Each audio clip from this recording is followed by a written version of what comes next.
হচ্ছে না সেটি সামনে আসছে, যখন অটো রিকশা চালকরাও আন্দোলন করেন, যখন কোনো ধরনের নির্দেশনা ছাড়াই সেই অটো রিকশা চালকদের বলা যায় রাস্তায় নামতে বাধা দেয়া হয়।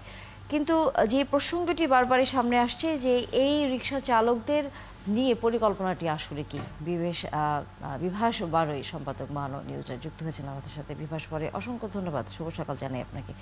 অবশ্য ব্যাটারি চালিত অটো রিকশার রাস্তাতে প্রচণ্ড যানজট তৈরি করে, প্রচণ্ড রকম তাদের বিশৃঙ্খলা আমরা দেখি।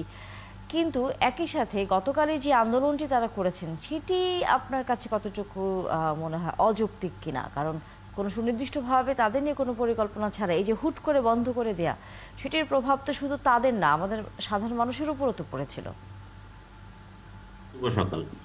আমি আপনার সাথে একমত যে হুট করে সিদ্ধান্তটা আসলে এই যে ব্যাটারি চালিত যান বা আমরা যদি বলি এখন বিদ্যুৎ চালিত যানবাহন যদি বলি, সেই ক্ষেত্রে এই সংখ্যাটাকে আমরা কিন্তু এখন উড়িয়ে দিতে পারি না, একদমই উড়িয়ে দিতে পারি না। সারা দেশে ইলেকট্রিক ভেহিকেলের সংখ্যা এখন প্রায় 40 লাখ। মানে সেই 40 লাখ যানবাহনকে গভর্নমেন্ট, যতটুকু আমি জানি সরকারের পক্ষ থেকে একটি উদ্যোগ নেওয়া হয়েছে। সেটা হলো, এখন তো লেড ব্যাটারিতে তাদেরটা চলে, এখন লিথিয়াম ব্যাটারিতে নেওয়ার জন্য একটি প্রজেক্ট নেওয়া হয়েছে। সেই উদ্যোগটা যদি বাস্তবায়ন হয়, সেই ক্ষেত্রে একটা জায়গায় কিন্তু সমাধান আসবে। তবে এই জায়গাটা হচ্ছে তাদেরকে উড়িয়ে দেওয়া যাবে না বা তাদেরকে একদমই বন্ধ করে দেওয়ার দাবি, এই জায়গাটায় আসলে একটু যৌক্তিক দাবি না। কারণ ওয়ার্ল্ডের সব জায়গায় এখন এই ইলেকট্রিক ভেহিকেলের দিকে যাচ্ছে এবং আমাদের দেশে এটা কিন্তু নিজস্ব উৎপাদন, নিজস্বভাবে তৈরি হচ্ছে। কিন্তু পরিকল্পনাটা আসলে সুনির্দিষ্ট না হয় এই এলোপাথারি ঝামেলাগুলো হচ্ছে। এই যে তারা কোথায় যেতে পারবে, এই জায়গাটা একটা নিয়ম থাকতে পারে, কোন এরিয়ায় চালাইতে পারবে সেটা একটা নিয়ম থাকতে পারে। সেই ক্ষেত্রে কিন্তু আমাদের এই যে মেন রাস্তায় চলে আসার সমস্যাটা থাকে না। আসলে পরিকল্পনাটা সুনির্দিষ্ট না হওয়া পর্যন্ত বা বাস্তবায়নের আগ পর্যন্ত এলোপাথারিভাবে চলতেছে, সেই ক্ষেত্রে সমস্যাটা হচ্ছে। যেটা হলো যে এই সংখ্যাটা এখন 40 লাখ। সেই 40 লাখে কোনো কোনো ক্ষেত্রে বলা হয় বিদ্যুৎ খরচের কথা বলা হয়, সেটাও কিন্তু একটা প্রশ্ন থেকে যায়। যে যেমন ধরেন এই যে বিদ্যুৎ চালিত যানবাহনের যে এফিসিয়েন্সি আর কি, মেশিনের যে এফিসিয়েন্সি, যন্ত্রের যে এফিসিয়েন্সি, সেটা কিন্তু আমাদের তেল চালিত যানবাহনের চেয়ে অনেক বেশি। সেই ক্ষেত্রে কিন্তু একটা বেনিফিটের বিষয়, এবং এটাকে যদি পরিকল্পিতভাবে, একদমই পরিকল্পিতভাবে আগানো যায়, সেক্ষেত্রে কিন্তু আসলে বেনিফিটই হয়। কারণ এখন আপনি একটি তেল চালিত যানবাহনে যদি দেখা যায় যে 1 কিলোমিটার যেতে আপনার যদি 100 টাকা লাগে, এই যানবাহনটা কিন্তু আপনার 20 টাকায় সেটা হচ্ছে। জনগণ কিন্তু সেদিক থেকে উপকৃত হচ্ছে। কিন্তু সমস্যাটা হচ্ছে এই এই এই পরিকল্পনাটা ছাড়াই এটি এগিয়েছে এবং এই পদ্ধতিটাও আমরা একদম ছেড়ে দিছি। যতক্ষণ এই পরিকল্পনাটা বাস্তবায়ন না হবে ততক্ষণ এই সমস্যাটা। তবে আমি মনে করি সরকারের উদ্যোগ নেওয়া উচিত পরিকল্পনা চূড়ান্ত করার আগেই তাদেরকে কোন কোন এরিয়াতে চলতে দেওয়া যাবে। আমি মনে হয় এই জায়গাটায় আসলে সরকার একটু ছেড়ে দিছে, আর এই জায়গাটা সমাধান করা দরকার। না হলে এই সমস্যার সমাধান হবে না। তাদেরকে উঠিয়ে দেওয়ার সিদ্ধান্ত বা চিন্তা, এইটা একদমই আসলে সঠিক না, একদমই সঠিক না। কারণ আলটিমেটলি ওয়ার্ল্ডের সব জায়গার মতো বাংলাদেশেও কিন্তু বিদ্যুৎ চালিত যানবাহনে যেতে হবে, এবং তার বাইরে কিন্তু আর কোনো উপায় নেই। কারণ এটা আলটিমেটলি 40 লাখ ফ্যামিলিই না, শুধু জনগণও কিন্তু উপকৃত হয় অর্থের জায়গা থেকে। আপনি বিদ্যুৎ খরচের কথা বললে তার চেয়ে বেনিফিট কিন্তু অনেক বেশি।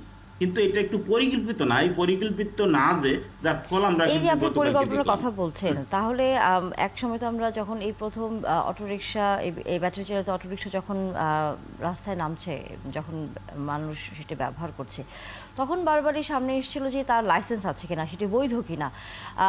এই যে আজকে আন্দোলন পর্যন্ত এই বিষয়টি গড়াতে হলো, তার আগেই যদি তাদের বৈধতা দেওয়া হবে কি হবে না এবং কত সংখ্যক চলবে, এই বিষয়গুলো নিয়ে কি তখন সুনির্দিষ্ট কোনো পরিকল্পনা নেওয়া যেত না? কারণ তা না হলে তো নিশ্চয়ই এই অবস্থায় এসে দাঁড়াতে হতো না আজকে। একদম সঠিক কথা বলছেন যে দীর্ঘদিন যাবৎ কিন্তু এই প্রশ্নটা উঠছে যে লাইসেন্স নেই। তাহলে তাদেরকে বৈধতা দিলেও সেই পদ্ধতিটা যদি তৈরি করা হতো এতদিনে, যে লাইসেন্স দেওয়া হয়েছে তারা এইভাবে নিবে, সেই তাহলে কিন্তু তাদের এই পদ্ধতিতে যাওয়ার কোনো সমস্যা ছিল না। কিন্তু লাইসেন্স নিতে হবে অবৈধ, কারণ যতক্ষণ লাইসেন্স নেই ততক্ষণ তো অবৈধই বলতে হবে। কিন্তু এই অবৈধ জিনিসটাকে আমরা যদি বৈধকরণের দিকে যাই, সেই প্রক্রিয়াটায় যেতে আমাদের সময় লাগতেছে। এই জায়গাটাই আসলে গাফিলতি। কারণ আমার মনে হচ্ছে যে একটু ছেড়ে দেওয়া, পরিকল্পনা আছে, ধীরে ধীরে আগাচ্ছে।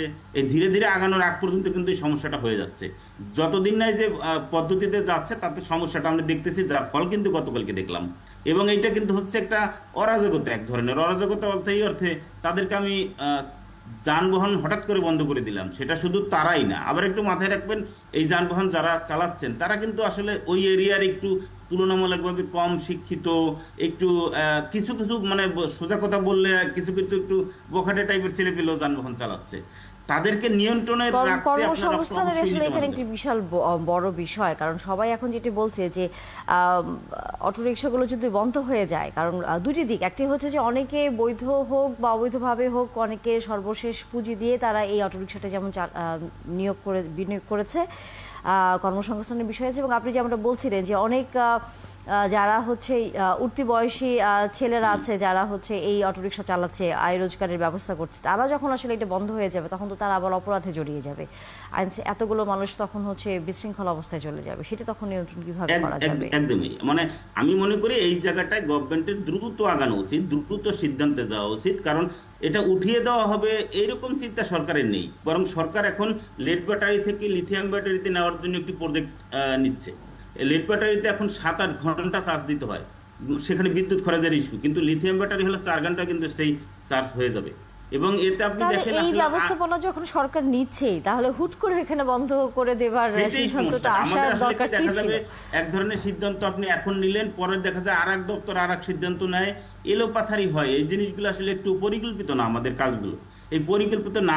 আমরা এখন প্রজেক্টেই যাচ্ছি, যখন আমরা তাদেরকে বৈধতা দিতে যাচ্ছি তখন উঠিয়ে দেওয়ার চিন্তাটা আসলে কোথা থেকে আসে আমি সেটা জানি না। তার যে সেই ক্ষেত্রে দুই মন্ত্রণালয়ের একটা সমন্বয়ের বিষয় এখানে আছে। আমার মনে হচ্ছে দুই মন্ত্রণালয়ের সমন্বয়হীনতার একটা প্রশ্ন এখানে আছে। কারণ আমি যতটুকু জানি বিদ্যুৎ মন্ত্রণালয় এবং বিদ্যুৎ প্রতিমন্ত্রী কিন্তু আমাদের কিছুদিন আগেও বলছে তাদের বৈধতা দেওয়া, তাদের যৌক্তিক ভাবে রাখার জায়গাটা, এবং তারাই সেই খুব ইতিবাচক ভাবে দেখছে। ওয়ার্ল্ডের অন্যান্য দেশে যেহেতু ইলেকট্রিক ভেহিকেলের গুরুত্ব বাড়ছে, এই সব দিক বিবেচনা করে। কিন্তু এখন হঠাৎ করে এই সিদ্ধান্তটা কেন হলো, এবং সেই সিদ্ধান্তটা আপনি পজিটিভ একটা মেসেজ দেওয়ার পরে হঠাৎ করে আপনি যখন একটা সিদ্ধান্ত দিয়ে দেবেন যে না তোমরা চালাতে পারবে না, সেক্ষেত্রে এই যে সমস্যাটা হয়েছে এটা একদম অস্বাভাবিক না। কারণ এটা আমি মনে করি যে ঢাকা শহরেই তাদের যে সংখ্যাটা, তারা যখন জানে যে আমাদের একটা পজিটিভ দিক সিদ্ধান্ত হচ্ছে, সেক্ষেত্রে হঠাৎ করে বললো আমরা তোমরা অবৈধ, তোমরা চলতে পারবে না, তাদের করণীয় কি তখন? আসলে এই করণীয় কি? কারণ তারা যেহেতু খুব বেশি সুশৃঙ্খল না, তাদের সাথে সংঘর্ষ হয়েছে। এই জায়গাটা আমি মনে করি গভর্নমেন্ট আসলে কিছু জিনিস ধীরে ধীরে কাজ করে, এবং এই জায়গাটা যেহেতু একটা দীর্ঘদিন যাবৎ তাদের বৈধতা দেওয়া, দীর্ঘদিন যাবৎ তাদেরকে লাইসেন্স দেওয়া না দেওয়া নিয়ে প্রশ্ন উঠতেছে, তাহলে এতদিন কেন এই সিদ্ধান্ত দিতে হলো? একটা সিদ্ধান্ত নিয়ে আমি প্রক্রিয়া যাই দীর্ঘদিন, কিন্তু বিভাস পারে আরেকটু গণমাধ্যমের অন্য খবরগুলো ছোট করে হয়তো আলোচনাটা শেষ করতে হবে, তারপরে একটু বলি। সেটা হচ্ছে আগামীকাল যেহেতু দ্বিতীয় দফার উপজেলা নির্বাচন হতে যাচ্ছে, গণমাধ্যমে বড় করে এই খবরটা আছে যে আগামীকালের নির্বাচনটি আসলে কেমন হবে, ভোটাররা আসবে কিনা, আপনার দৃষ্টিতেও কি মনে হয় যে ভোটারদের অনীহার জায়গাটি আসলে কি? আরেকটি হচ্ছে যেহেতু বাজেট আসতে যাচ্ছে সামনে, 12টি পণ্যের ওপর কর আরোপের সিদ্ধান্তের কথা ভাবছে সরকার, এবং সেটি যদি ছোট করে আমরা বিভিন্ন গণমাধ্যমে দেখছিলাম যে সেটি হচ্ছে ভ্যাকসিন, সেটি হচ্ছে ভুট্টা, সেটি হচ্ছে যতটুকু আমরা দেখেছি ছোট ছোট করে যেগুলোর উপর আসলে কর নেই, এখন সেগুলোর উপর কর আরোপের চিন্তা করা হচ্ছে। হয়তো শতাংশের সংখ্যাটি অনেক কম, 1% কথাই হয়তো বলা হচ্ছে, কিন্তু এর ফলে আপনার কাছে কি মনে হয় জীবনযাত্রার ব্যয় যে বারবার কথা আমরা বারবার বলছি সেটি তো বেড়ে যাবে, সেটা তো কমার আসলে কোনো সুযোগ তাহলে থাকলো না আর? একদমই ঠিক। আসলে কি দেখেন, আপনি যুদ্ধের কথা বলতেছিলেন, ওয়ার্ল্ডের আসলে কোথাও এখন আপনি জীবনযাত্রার ব্যয়ের কথা যেভাবে আমরা ভাবি যে একই ধরনের থাকবে, পৃথিবীর কোথাও সেই অবস্থাটা আসলে নাই।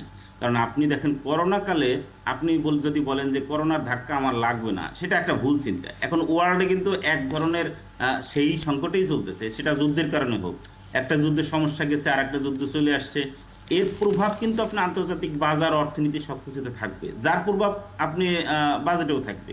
মানে আমি মনে করি সেই জায়গাটা যত নিয়ন্ত্রণে রাখতে পারে সরকার, সেটাই আমি মনে করি সরকারের জন্য একটা পজিটিভ দিক। কিন্তু সেটা কতটা পারবে সেটা কিন্তু সামনের দিনগুলোতে একটা চ্যালেঞ্জ। কারণ সামনের দিনগুলো আসলে আরো খারাপ হচ্ছে, এবং সেই খারাপটা শুধু বাংলাদেশের জন্য না, আমি মনে করি ওয়ার্ল্ডের সব জায়গায় একই সমস্যা তৈরি হচ্ছে, এবং উন্নত দেশগুলোতেও সেটা। তো আমি মনে করি এই জায়গাটা একটু পরিকল্পিতভাবে আগালে হয়তো সরকারের দিক থেকে হয়তো একটা পজিটিভ ফল পাবে, যাতে জনগণের উপর হঠাৎ করে এই কোনো সিদ্ধান্ত বা হঠাৎ করে বড় কোনো বোঝা না চাপে।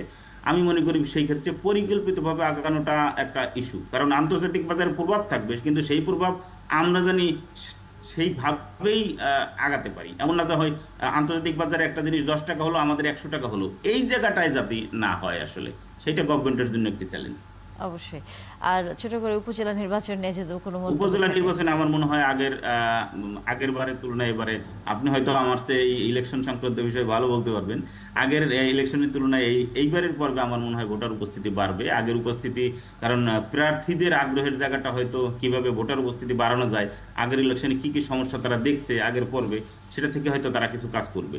এইবারের নির্বাচনে সেই ক্ষেত্রে হয়তো তারা একটু সফল হবে।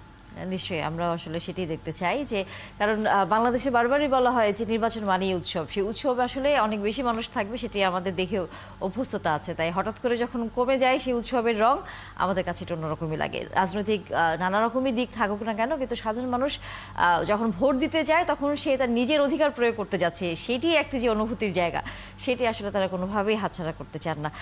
নিশ্চয়ই আগামীতে আবার কথা হবে। বিভাস বনে যুক্ত হয়েছিলেন, আবারও নিশ্চয়ই অন্য কোনো গণমাধ্যমে নানা খবর নিয়ে আলোচনা হবে। দর্শক।